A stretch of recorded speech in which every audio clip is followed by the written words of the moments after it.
بلال رضی اللہ تعالیٰ عنہ تشریف لائے، غشی کا دورہ پڑا ہوا ہے، آ کے کہتے ہیں الصلاۃ الصلاۃ، اللہ کے نبی نماز نماز نماز کا وقت ہو گیا، اللہ کے نبی بے ہوش ہیں، مدہوش ہیں، اللہ کے نبی اٹھ کے نہیں جا سکتے۔ تھوڑی دیر بعد بلال پھر آتے ہیں، الصلاۃ الصلاۃ، بلال رضی اللہ تعالیٰ عنہ تیسری مرتبہ آتے ہیں، اللہ کے نبی نہیں نکلتے۔ جب بلال رضی اللہ تعالیٰ عنہ رونا شروع کر دیتے ہیں کہ اللہ کے نبی اتنے زیادہ بیمار ہیں، جب یہ حال تھا ہوش میں آتے ہیں۔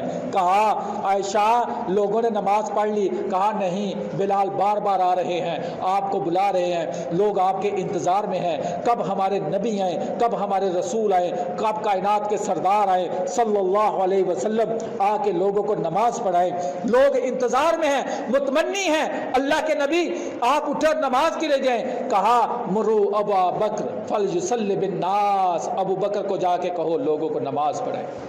مرو ابا بکر فلیصلی بالناس، جا کے ابو بکر سے کہو لوگوں کو نماز پڑھائے۔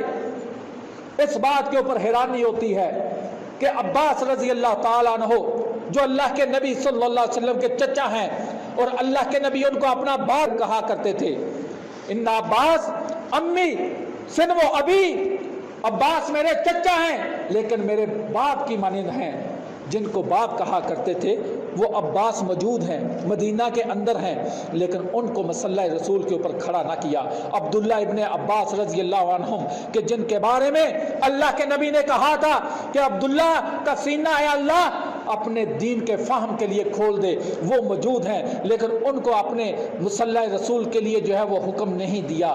ان کے ساتھ ساتھ علی بھی موجود ہیں، حسن و حسنین بھی موجود ہیں رضی اللہ عنہم، لیکن ان کو اپنے مسلح پہ کھڑے ہونے کا حکم نہیں دیا۔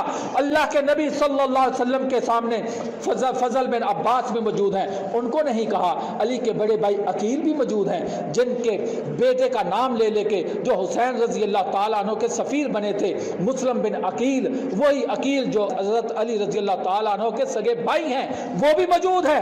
ان کو مسلح رسول پہ کھڑا نہیں کیا۔ اگر حکم دیا اپنی زندگی کے اندر اپنے مسلح کے اوپر کھڑے کرنے کا تو ابوبکر صدیق رضی اللہ تعالیٰ عنہ کو حکم دیا۔